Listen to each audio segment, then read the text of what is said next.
এই যে দিনের পর দিন আমরা যে প্রবলেমগুলো অ্যাড্রেস করছি না, এই কারণেও আস্তে আস্তে সম্পর্কে দূরত্ব চলে আসে। কারণ আমি ওর সাথে মেন্টালি অ্যাটাচ হতে পারছি না, আমি অ্যাডজাস্ট করতে পারছি না। একটা মানুষ না বিয়ে করলে রাতারাতি পরিবর্তন হয়ে যাবে না। উনি বিয়ের আগের দিন দুপুর পর্যন্ত সিগারেট নিয়েছেন এবং উনি আপনাকে কবুল বললেন বিকেলে, তারপর রাত্রেবেলা থেকে উনি সিগারেট খাওয়া বন্ধ করে দিবেন। আলটিমেটলি এটা তো একটা বিহেভিয়ারাল ইফেক্ট। আপনি একটা রিলিজিয়াস ফিলোসফিতে বিশ্বাস করেন এবং আপনার পার্টনার যদি ওটা কমপ্লিটলি অপোজ করেন, আপনি মন থেকে কখনো শান্তি পাবেন না, আপনার সবসময় ইচি ফিল হবে। আপনারা যখন বিয়ে করবেন ম্যাচিওর অ্যাডাল্ট পার্টনার হওয়ার ট্রাই করেন। আচ্ছা, কিভাবে বুঝবো এই মানুষটা আমার জন্য পারফেক্ট ম্যাচ হবে?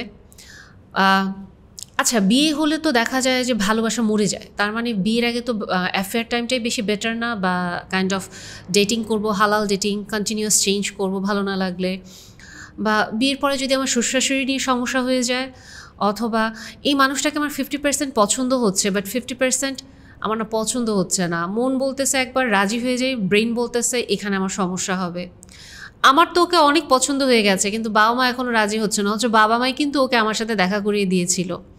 সো এরকম বিভিন্ন প্রশ্ন সাধারণত আমরা পেয়ে থাকি। আজকে আমরা চেষ্টা করব আপনাদের এরকম প্রশ্নগুলোর একটু উত্তর দেওয়ার জন্য। কিভাবে বুঝবো এই মানুষটা আমার জন্য পারফেক্ট পার্টনার কিনা? প্রশ্নটাতেই যদি আমি বলি একটু ভুল থাকে, একজন মানুষ আপনার জন্য কখনোই পারফেক্ট হতে পারবে না, কিন্তু আমরা যদি এভাবে প্রশ্নটা করি, এই মানুষটা আমার জন্য রাইট চয়েস কিনা, এই মানুষটা আমার জন্য একজন সঠিক জীবনসঙ্গী হবেন কিনা। কারণ একটা বিষয় দেখুন যে অনেক সময় আপনার জীবনে আপনার সিচুয়েশনটা এরকম থাকে যে আপনার কাছে মনে হচ্ছে পারফেক্ট একটা পিকচার আপনার মাথায় আঁকা আছে টিনেজ পিরিয়ড থেকে, যে হয়তো ওই মানুষটার লম্বা এরকম হতে হবে, চেহারা এরকম হতে হবে, educational background, career, family status, বা ওভারঅল তার হবিজ এগুলো হবে, বা তার আচরণটা এরকম থাকবে, সে হিউমারাস হবে। বাট ওভারঅল আপনার সিচুয়েশনটাই হয়তো এরকম না, যে সারা জীবন যে প্রফেশনটা আপনি স্বপ্নে দেখে এসেছেন, আপনার লাইফের হয়তো কোনো একটা পরিবর্তনের কারণে প্রফেশনটা আপনার সাথে যাচ্ছে না। সো আপনার লাইফে পারফেক্ট ম্যাচ বলে আপনার মাথায় যে ড্রিমটা, ওই সময় ওটা নাও থাকতে পারে।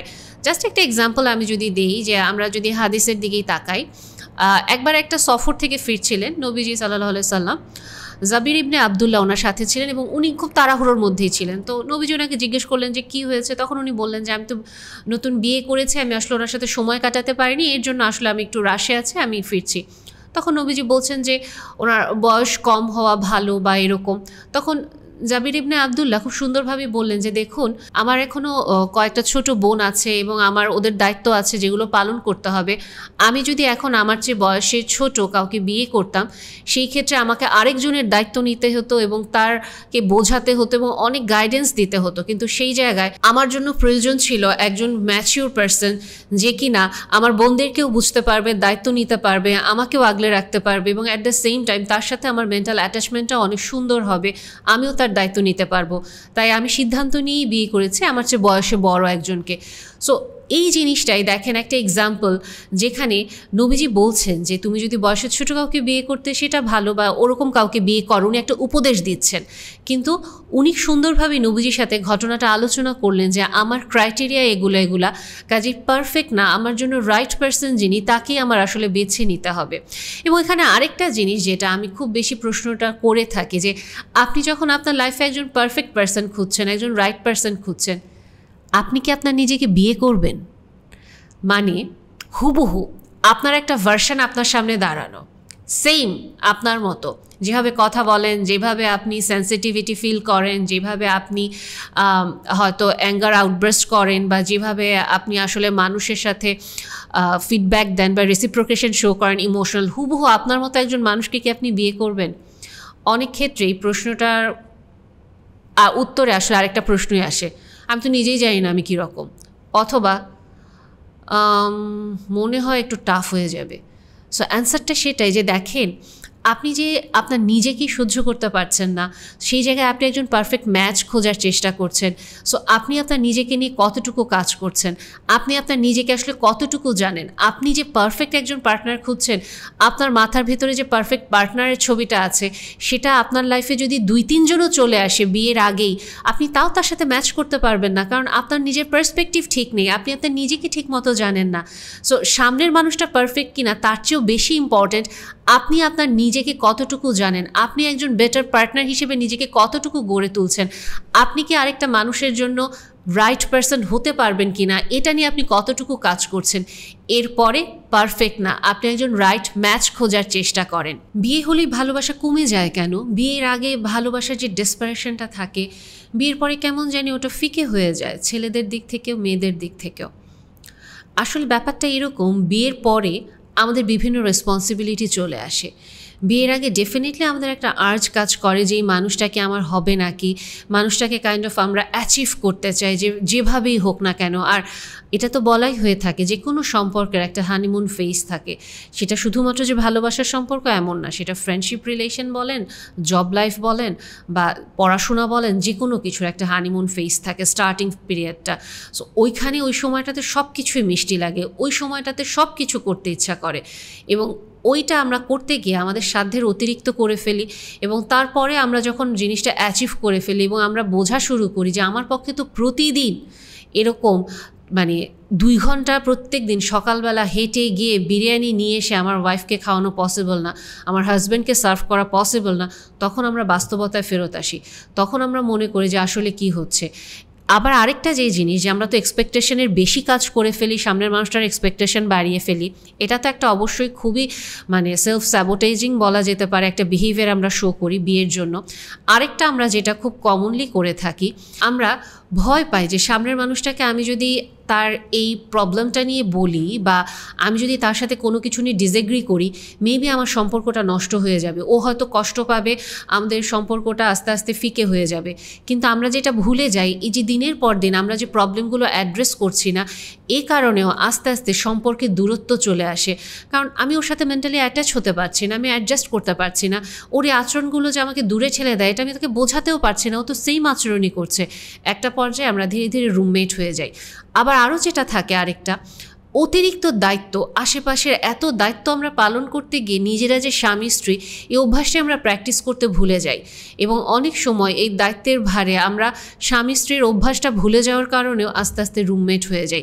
কাজে বিয়ে আসলে ভালোবাসাটাকে মেরে ফেলে না, বরং আমাদের যে দৈনন্দিন জীবনের অভ্যাস, ওটাই আমাদেরকে ভালোবাসাটার দূরত্ব তৈরি করে দেয়। আমরা আমাদের ইমোশনাল অ্যাটাচমেন্টটা ধীরে ধীরে কমিয়ে ফেলতে থাকি। বরং বিয়ে হলে আমরা যে দুইজনের প্রতি কমিটমেন্টে চলে যাচ্ছি, তখন দুইজনকে প্রতিদিন যদি আলাদা করে একটু সময় দিই, একটু নার্চার করি, দুইজনকে নিয়ে প্রতিদিন দুইজনই একটু করে ভাবি, তখন কিন্তু সম্পর্কটা আরও মজবুত হওয়ার কথা। তখন কিন্তু আমাদের আরও নিরাপদ অনুভব করার কথা যে আমি ওর সাথে যদি ডিসএগ্রিমেন্টটা শেয়ার করি, ও আমাকে ছেড়ে চলে যাবে না, বরং আমরা একটা কনস্ট্রাকটিভ ডিসকাশনে যেতে পারবো। আমরা করি না, আমরা অপোজিট কাজটা করি। এবং বিলিভ মি, এটা শুধু বিয়ে না, আপনি যদি লং টাইম ধরে রিলেশনে থাকেন বা অনেকে তো আজকাল বিয়ের আগেও দেখা যায় লিভ ইন রিলেশনে চলে যায়, ওখানেও কিন্তু দেখা যায় আস্তে আস্তে সম্পর্ক ফিকে হয়ে যায়। কাজে দোষটা আমরা আসলে শুধু বিয়ের উপরেই দিয়ে দিই, যেখানে বিয়ে আমাদেরকে হালালভাবে সম্পর্কটাকে আরও সুন্দর মজবুত করার সুযোগ দেয়, কিন্তু আমরাই এটা প্র্যাকটিস করি না। আমার ওকে 50 ভাগ ভালো লাগে, হার্ট বলে যে ওকে ওর কাছে যাও, ওকে বিয়ে করো, ব্রেন বলে ওখানে অনেকগুলো রেড সিগন্যাল আছে, আমি আসলে কি করব। আবার রেড সিগন্যাল না, ঠিক আমার কাছে মনে হয় যে মেবি আমি ওর সাথে অ্যাডজাস্ট করতে পারবো না, ওর এই বিহেভিয়ারগুলো আমাকে একটু প্রবলেম দেয়। যেমন ওর সব কিছু আমি অ্যাকসেপ্ট করতে পারি, বাট ও স্মোক করে, আমার ভালো লাগে না। ওর সব কিছু আমি অ্যাকসেপ্ট করতে পারি, বাট ওর সাথে আমার রিলিজিয়াস ভ্যালু ম্যাচ করে না।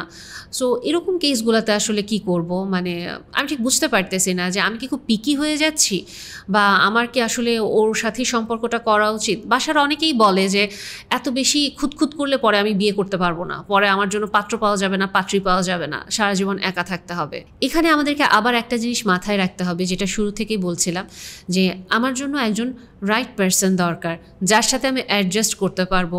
আমার জন্য লাইফে এরকম একজন মানুষ দরকার যে আমি যদি একজন হোমলি পারসন হই, সেও যেন আমার সাথে একসাথে বসে সংসারে সময় কাটাতে পছন্দ করে। আমি যদি একজন পুরুষ মানুষ হই, আমি যদি একজন গৃহিণী পছন্দ করব স্ত্রী হিসেবে, তাহলে আমাকে অবশ্যই একজন হাউসওয়াইফকেই বিয়ে করার মতো মেন্টালিটি রাখতে হবে। আমি যদি ওই সময় প্রচণ্ড ক্যারিয়ার ওরিয়েন্টেড আউটগোয়িং একজন মেয়েকে বিয়ে করি, যে কিনা প্রচণ্ড রকম এক্সট্রোভার্ট, গান গাচ্ছে, হইচই করে বেড়াচ্ছে, এরকম একজন আমি মেয়েকে পছন্দ করে বিয়ে করলাম, কারণ ওর সাথে আমার ওভাবে ওই স্পার্কটা খুব ম্যাচ করছে। কিন্তু আমি তো একজন গৃহিণী পছন্দ করি, ঘরোয়া মানুষ পছন্দ করি, তাহলে ওই মানুষটার সাথে বিয়ের পরেও যেটা হবে, মানুষটা আমার জন্য খুব তিক্ত একটা মানুষের রূপান্তর হবে, আমি তার জন্য তিক্ত একটা মানুষের রূপান্তর হব। আবার একই সাথে আমার মনে হয় আমি একজন গৃহিণী এমনি পছন্দ করি, কিন্তু একজন আউটগোয়িং পার্সন পছন্দ করি। একই সাথে আমি পছন্দ করি সে প্রচণ্ড রকমভাবে লাইভলি থাকবে, বাহিরে যাবে, ঘর সামলাবে, সব কিছু। সেই ক্ষেত্রেও আবার পুরুষ হিসেবে আমাকে এই কনসিডারেশনটা মাথায় রাখতে হবে। ডেফিনেটলি সে বাহিরে যাবে, ঘরেও থাকতে পছন্দ করবে, কিন্তু ঘরের সব দায়িত্ব সে নিজের হাতে পালন করবে এমন না। সে কিছু রেসপন্সিবিলিটি ডেলিগেট করে খুব সুন্দরভাবে ম্যানেজ করবে। অ্যাট দ্য সেম টাইম আমাকেও তাকে হেল্প করতে হবে। আমি কমপ্লিট প্যাকেজ কখনোই পাবো না, আমাকে কিছু জিনিস ছাড়তে হবে। মেয়েদের ক্ষেত্রেও সেম জিনিসটা। আমি যদি পছন্দ করি প্রচণ্ড আউটগোয়িং একজন পার্সন, এক্সট্রোভার্ট একজন পার্সন, কিন্তু ও কোনো মেয়েদের সাথে কথা বলতে পারবে না, ও মেয়েদের দিকে তাকাতে পারবে না, ও শুধুমাত্র আমাকে ঘিরে থাকবে। দরকার নেই আমার একজন আউটগোয়িং পার্সনের পেছনে যাওয়ার জন্য। আমার যেটা প্রয়োজন, আমার অবশ্যই ইন্ট্রোভার্ট হোমলি একজন পার্সনকে বিয়ে করা উচিত। কিন্তু আমি হয়তো ও গিটার এত সুন্দর করে বাজাচ্ছে, ভরা মজলিস সবাই প্রশংসা করছে, ওই দিন আমিও ছিলাম, ওইটা দেখেই পছন্দ করে ফেলেছি। সো ডেফিনেটলি আমাকে আবার রিচেক করতে হবে যে আসলেই কি আমি একজন ইন্ট্রোভার্ট পার্সন পছন্দ করব, নাকি আসলে আউটগোয়িং এক্সট্রোভার্ট পার্সন পছন্দ করব। আমার খুব পছন্দ আমার হাজব্যান্ড ব্যবসা করবে, কিন্তু ব্যবসা করতে গেলে এই মানুষটা যে অসম্ভব ব্যস্ত থাকবে, 9টা 5টা একটা ফিক্সড জব তার থাকবে না, এটাও আমাকে মাথায় রাখতে হবে। সো আলটিমেটলি আমি কখনো কোনো কমপ্লিট প্যাকেজ পাবো না, আমাকে কিছু না কিছু জায়গায় কম্প্রোমাইজ করতে হবে। তার চেয়েও আরেকটা ব্যাপার আমাকে অবশ্যই ফোকাস করতে হবে। আমি এটা প্রায় বেশিরভাগ সময় বলে থাকি যে আমি আসলে যেই লাইফ পার্টনার চাচ্ছি সে কি আমার কষ্টের সময়গুলোতে, আমার এক্সস্টিভ পিরিয়ডগুলোতে আমার সাথে যখন একটা ঝড় আসবে সামনে, একসাথে দুজন হাতে হাত ধরে পার করতে পারবো, তো ওরকম একজন মানুষকে আমি চাই, নাকি আমি জাস্ট চাই সুপারফিশিয়াল পার্টগুলোতে খুব রোমান্টিসিজম, খুব সুপারফিশিয়ালি ফেক একটা রিলেশনশিপ। সো যদি আমি সুপারফিশিয়াল ফেক রিলেশনশিপ চাই, then chemistry will be enough for me. আর আমি যদি এটা মনে করি যে না, অ্যাডজাস্টমেন্টটা দরকার, আমার এক্সস্টিভ পিরিয়ডে আমি যখন আমার সন্তানকে ক্যারি করতে গিয়ে ক্লান্ত হয়ে যাচ্ছি, বুকের দুধ খাওয়াতে গিয়ে বা বটল ফিডিং করতে গিয়েও ক্লান্ত হয়ে যাচ্ছি, তখন সে আমাকে সুথ করবে, তখন সে আমাকে হেল্প করবে, ওরকম একজন পার্সন চাই। অবশ্যই অ্যাডজাস্টমেন্ট ইজ দ্য কি। আমি যদি এরকম চাই যে আমার ব্যবসার সময়গুলোতে আমি প্রচণ্ড ভেঙে পড়ছি, চাকরিতে বা যে কোনো একটা পর্যায়ে আমি খুব খারাপ একটা সময় যাচ্ছি, বাট স্ত্রী আমাকে সুথ করবে, অবশ্যই আমাকে ওরকম আন্ডারস্ট্যান্ডিং একজন পার্সনকেই বেছে নিতে হবে। আমি যদি খুব রিজিড মেন্টালিটির, আমি যদি প্রচণ্ড অ্যাগ্রেসিভ একজন মানুষকে বেছে নিই, খুব ইম্পালসিভ একজন মানুষকে বেছে নিই, ডেফিনেটলি উনি আমাকে ওই পেশেন্স শো করতে পারবেন না। সো অবশ্যই আমি আসলে কি চাইছি আমাকে এটা জানতে হবে।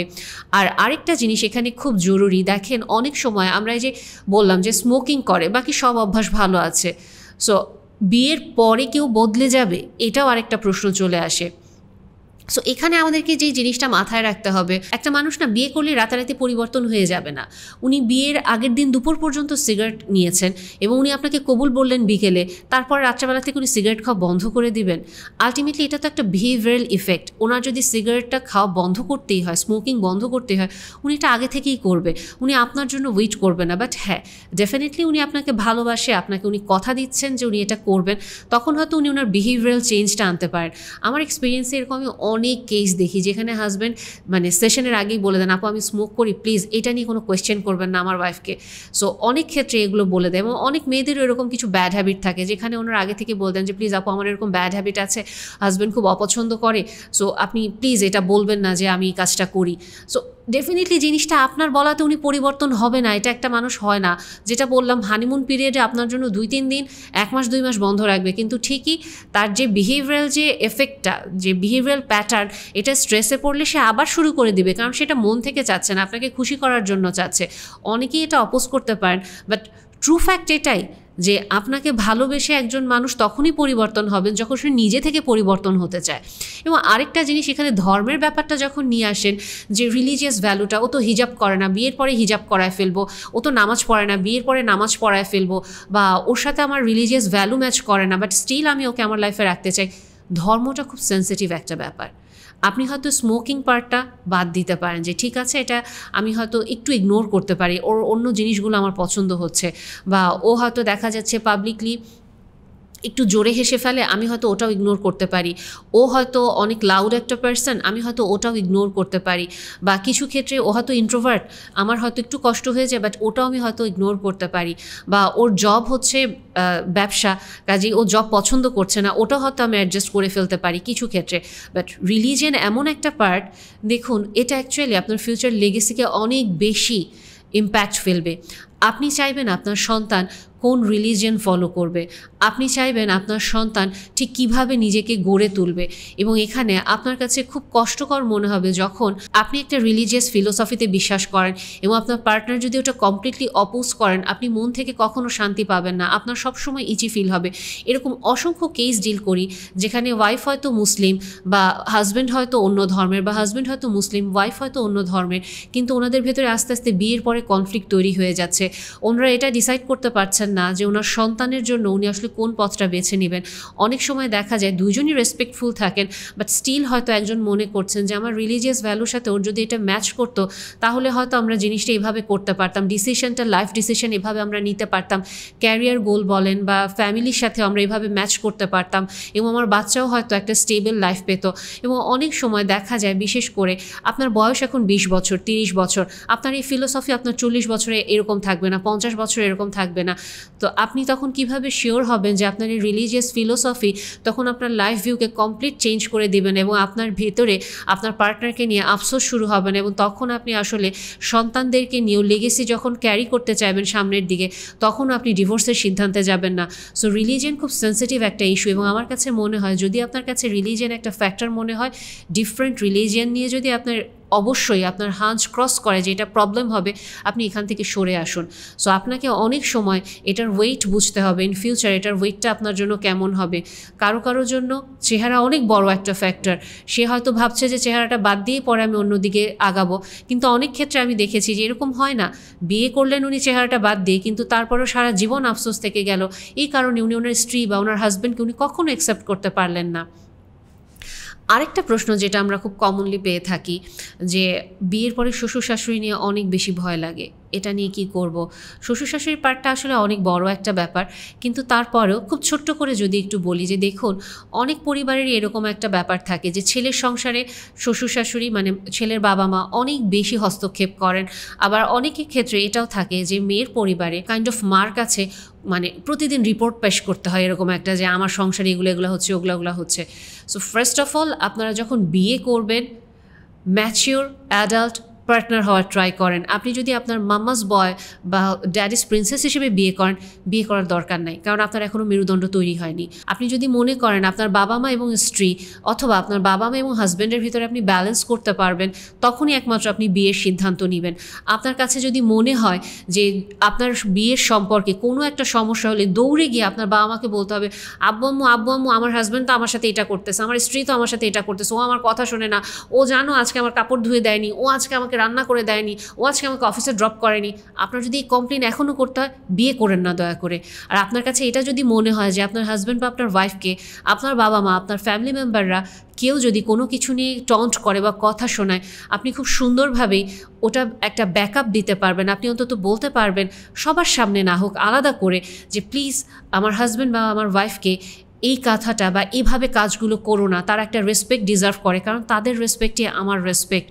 অথবা আপনি অ্যাটলিস্ট আপনার আর কোনো ওয়ে নেই, আপনার বাবা মাকে আপনি বদলাতে পারবেন না, কিন্তু আপনার পার্টনারকে আপনি বলতে পারছেন যে আমি খুবই দুঃখিত ওনাদের আচরণের জন্য এবং আমি ওনাদেরকে বদলাতে পারবো না, বাট আমি ডেফিনেটলি তোমার এই কষ্টটা বুঝতে পারছি বা আমি এটা অ্যাকনলেজ করছি এবং আমি সম্পর্কটা উন্নয়নের চেষ্টা করব, বা যদি স্কোপ থাকে আমি হয়তো আলাদা হওয়ার চেষ্টা করব বা আমি ওনাকে বোঝানোর চেষ্টা করব। আপনার এই এমপ্যাথি অবশ্যই আপনার পার্টনারের জন্য খুব জরুরি। আলটিমেটলি এটাই উনি চান। ঠিক যেমনটা আপনাকে আপনার শ্বশুর শাশুড়ি অপমান করলে আপনার কষ্ট লাগতো, আপনার পার্টনারের জন্য আপনি ওই কাজটাই করেন। এবং আরেকটা যেটা খুব জরুরি, ডেফিনেটলি আপনি আপনার বাবা মাকে বিশ্বাস করেন, কিন্তু নট নেসেসারি আপনার পার্টনার সবসময় একজন ব্রুটাল লায়ার হবে। আপনি আপনার একজন মানুষকে জীবনে নিয়ে আসছেন এবং আপনাকে না এখানে একটা ব্যাপার লক্ষ্য করতে হবে, জিনিসটা খুব অদ্ভুত এবং জিনিসটা একই সাথে সুন্দরও। দেখেন আপনার বাবা মার সাথে আপনি 20 বছর আছেন, 25 বছর আছেন, আপনার স্ত্রী বা আপনার হাজব্যান্ডকে আপনি হয়তো 1 মাস 2 মাস চেনেন বা হয়তো আপনি তার সাথে 1 বছর আছেন, কিন্তু অদ্ভুতভাবে এই সম্পর্কটা রাহমা এবং মার্সি এই দুটার কম্বিনেশনে আল্লাহ সুবহানাহু ওয়া তাআলা তৈরি করেছেন। এই কারণে ওই 20 বছরের সম্পর্কের মানুষগুলোকে আপনি ঠিক যতটুকু ভালোবাসেন, 2 মাসের পরিচিত এই মানুষটার প্রতিও আপনার ভালোবাসাটা হয়তো সেই সেম লেভেলের চলে আসছে।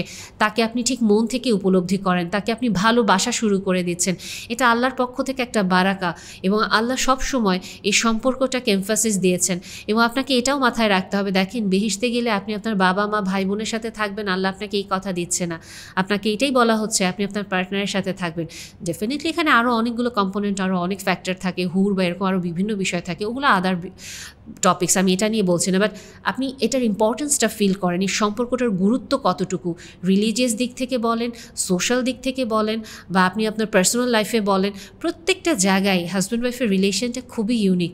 সো এখানে যখনই আপনার বাবা মা এখানে যদি কোনো রকম প্রবলেম ক্রিয়েট করে ফেলেন, ডেফিনেটলি আপনাকে এখানে একটা স্ট্রং স্ট্যান্ড নিতে হবে। এখানে আরেকটা জিনিস যেটা আমরা খুব দেখে থাকি, যে অনেক সময় আসলে আপনার শ্বশুর শাশুড়ি টক্সিক না, এই সোসাইটি অথবা ফেসবুকের কল্যাণে বলেন, সোশ্যাল মিডিয়ার কল্যাণে বলেন, আপনার মেন্টাল মডেল এরকম হয়ে গিয়েছে, শ্বশুর শাশুড়ি বলতেই আপনার ভয় লাগে। আপনি নিজে থেকে আপনার একটা কল্পনার জগতে ঢুকে গিয়েছেন যে শ্বশুর শাশুড়ি মানে প্রচণ্ড টক্সিক হিউম্যান বিইং হবে, এবং আপনি আপনার শ্বশুর শাশুড়ি তখন যত ভালো মানুষই হোক না কেন, আপনি আপনার নিজের চিন্তার জেলখানায় আটকে গিয়ে সামনের মানুষগুলোকে খারাপ বলছেন। কাজেই আপনাকে এটাও লক্ষ্য রাখতে হবে, আসলে কি আপনার শ্বশুর শাশুড়ি টক্সিক, নাকি আপনি আপনার নিজের চিন্তার জেলখানায় আটকে যাচ্ছেন। আরেকটা প্রশ্ন খুব অহরহ পাই, যে আমি যাকে বিয়ে করতে চাই তাকে আমার ফ্যামিলি মেম্বাররা পছন্দ করে নিয়ে এসেছে, বাট এখন আমার যখন তাকে ভালো লাগলো, আমার ফ্যামিলি মেম্বাররা বলছে যে না, এটা ভালো হবে না। সো এই পার্টটাতে খুব জরুরি। দেখেন, জোর করে আপনি আপনার ফ্যামিলি মেম্বারকে যেমন একটা মানে প্রতিদিন করল্লা খাওয়াতে পারবেন না, আপনার ফ্যামিলি মেম্বারও আপনাকে প্রতিদিন করল্লা খাওয়াতে পারবেন না। সো ওনারা হয়তো একটা প্রপোজাল নিয়ে এসেছেন, এখানে অনেকগুলো ফ্যাক্টর কাজ করতে পারে। যেহেতু ওনাদের এক্সপিরিয়েন্স আছে, অভিজ্ঞতার আলোকে ওনারা হয়তো প্রপোজালটা নিয়ে আসলেও পরে বুঝতে পারছেন এই মানুষটা আপনার জন্য ভালো হবে না। অথবা এমনও হতে পারে নিয়ে আসছেন, কিন্তু আপনি হয়তো ওই মানুষটার প্রতি এত বেশি ডিপেন্ডেন্ট হয়ে গেলেন, কাইন্ড অফ আপনি আপনার মাকে গিয়ে বলা শুরু করলেন, আম্মু এই মেয়েটা এত অস্বাভাবিক ভালো রান্না করে যে এইরকম ভালো রান্না আমি জীবনেও খাইনি। আপনি আপনার মাকে জেলাসির দাঁড় করায় দিচ্ছেন, এবং ইনডিরেক্টলি আপনি আপনার মাকে ভালনারেবল ফিল করায় দিচ্ছেন। আবার অনেক সময় আপনি গিয়ে বললেন যে আব্বা এই ছেলেটা এত ভালো, ও মানে এই যে ব্যবসায় তুমি পর্যন্ত যেটা মাথা খাটায় বের করতে পারোনি, ও তো এই ব্যবসায় দামদাম করে ইমপ্রুভ করে ফেলছে, দেখছো আব্বা ও কী পরিমাণ ভালো ক্যালিবারযুক্ত ছেলে।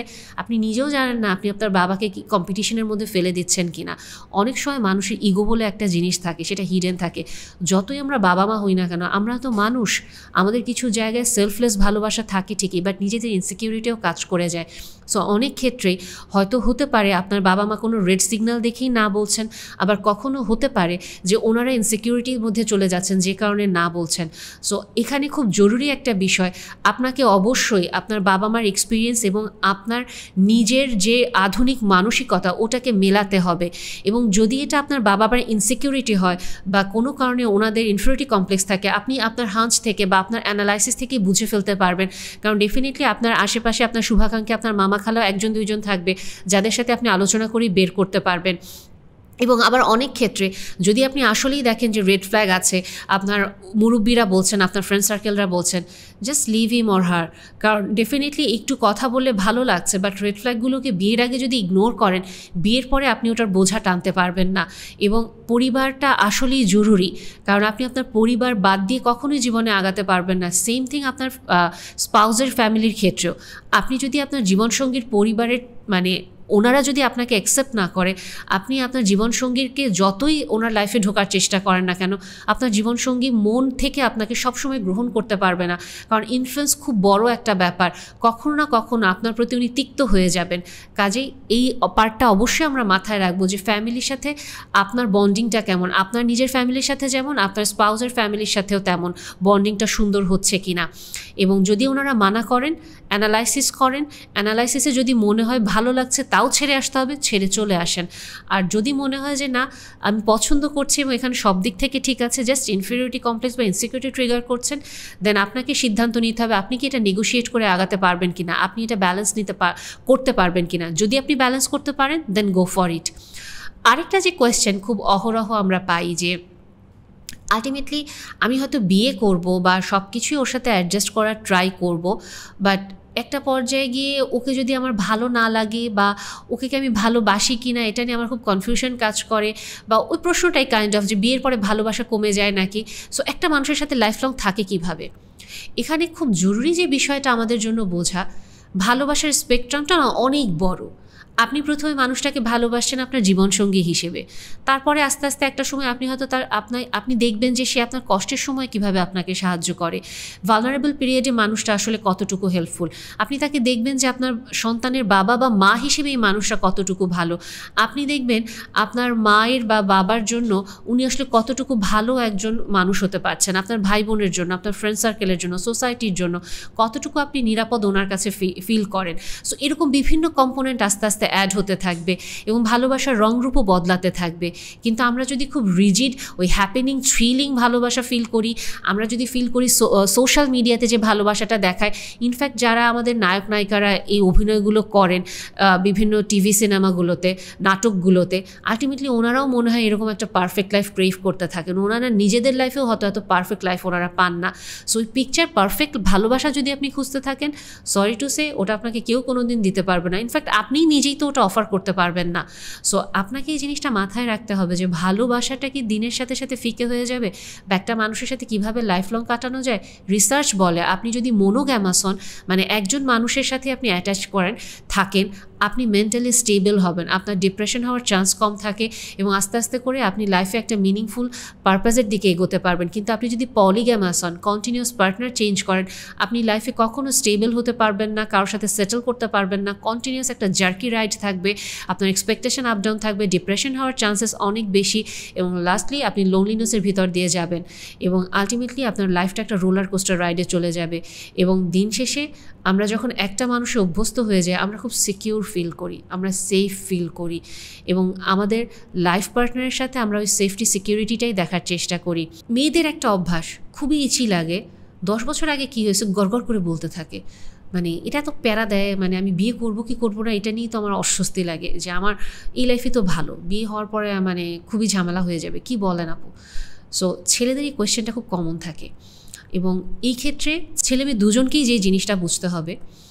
প্রথমত মেয়েদেরকে আমি যেটা বলি যে দেখুন, আপনার হাজব্যান্ড আপনার সাথে প্রতিদিন একটু একটু করে আপনার হাজব্যান্ড হন, আপনার ম্যাচুরিটি লেভেল, আপনার হাজব্যান্ডের ম্যাচুরিটি লেভেল দুজনেরই কিন্তু বিয়ের শুরুতেই দেখা যাবে যে খুব যে হচ্ছে 40 বছর বয়সে যে এরকম এক্সপিরিয়েন্স নিয়ে থাকবে ওরকম থাকবে না। আপনারও কিছু ভুল হবে, আপনার হাজব্যান্ডেরও কিছু ভুল হবে। সবচেয়ে যেটা ভালো হয় যদি আপনার হাজব্যান্ড রিয়েলাইজ করতে পারেন যে ওনার কিছু ভুল হয়েছে এবং উনি আপনাকে সরি বলেন মন থেকে, অ্যাকসেপ্ট দ্যাট। এইটা নিয়ে একটা মানুষ সরি বলেছেন, এটা নিয়ে উনি রিগ্রেট করেছেন, অ্যাকনলেজ করেছেন এবং নিজেকে বেটার হিউম্যান বিইংয়ে কনভার্ট করার ট্রাই করছেন। এরপরেও আপনি যদি উঠতে বসতে যখন তখন মুখটা চালাতে থাকেন এবং বলতে থাকেন, হেই তুমি 10 বছর আগে আমার সাথে এইটা করছো, তুমি 10 বছর আগে আমার সাথে ওইটা করছো, আপনি অ্যাকচুয়ালি আপনার বিয়েটা ধ্বংস করে ফেলতেছেন এবং এখানে আপনার পার্ট অফ রেসপন্সিবিলিটিটা বেশি। কারণ একটা মানুষ একটা কাজ করলে তাকে ওইটা দিয়ে আমরা সারা জীবন ডিফাইন করতে পারি না। আমাদেরকে অবশ্যই মেয়েদেরকে এই জিনিসটা অ্যাকসেপ্ট করতে হবে, কিন্তু আমরা এটা করতে পারি না। আমাদের খুব কমনলি থাকে, হ্যাঁ প্রথম বিয়ের পরের 1 বছর কেমন করেছে, প্রথম মা হওয়ার সাথে আমার সাথে যে আচরণ করেছে এটা আমি জীবনেও ভুলতে পারবো না। Grow up. আপনার হাজব্যান্ড যদি ওটা রিয়েলাইজ করে, উনি যদি আসলে অ্যাকনলেজ করে, ফরগিভ হিম এবং নিজের ভালোর জন্য সামনে আগান। কারণ আপনিও লাইফে অনেক ভুল করেন যেটা আপনার হাজব্যান্ডের ভালো লাগে না, পছন্দ হয় না। ছেলেদের হয়তো একটা ফিতরাত, তারা এটা ভুলে যায়, তারা ওভাবে মনে রাখতে চায় না, প্রবলেমটা সর্ট আউট করে তারা আগায় চলে যেতে চায়, হয়তো অনেক সময় সর্ট আউটও করতে চায় না, এই কারণে আপনার দোষগুলো সে বারবার বলতে থাকে না। সো এটা আপনার জন্য একটা ব্লেসিং, কাজে আপনি নিতে পারবেন না আপনার হাজব্যান্ড উঠতে বসতে আপনাকে টন্ট করলে, এবং মেয়েরা আসলে এটা নিতে পারে না। এটার জন্য অসংখ্য রিলস মেয়েরা দেখা যায় কন্টিনিউসলি হাজব্যান্ডকে পাঠাইতে থাকে, তুমি আমার দোষ এত ধরো কেন। আমরা মেয়েরাই যে হাজব্যান্ডের দোষ উঠতে বসতে ধরতে থাকি, এটা আমরা ফোকাস করি না। ছেলেদের ক্ষেত্রেও যে জিনিসটা খুব জরুরি বোঝা, যে আলটিমেটলি আপনার পার্টনার একজন ইমোশনাল বিইং, উনি একজন মেয়ে, আল্লাহ সুবহানাহু ওয়া তাআলা ওনাকে এভাবেই তৈরি করেছেন। সো উনি যদি আপনাকে আপনার কোনো একটা ফল্ট অ্যাড্রেস করে বলেন, তোমার ওই আচরণে আমি কষ্ট পেয়েছি, আপনি এই উত্তর দেন না, দেখো আমি কি করব, তখন এটা হয়ে গেছে, আচ্ছা বাদ দাও, আমি তো এখন এরকম না। আপনি ফার্স্ট অফ অল তার কষ্টটা অ্যাকনলেজ করেন, শুরুতেই তাকে কথা বলা বন্ধ করায় দিয়েন না, পুরো কথাটা শোনেন উনি কি বলতে চায়।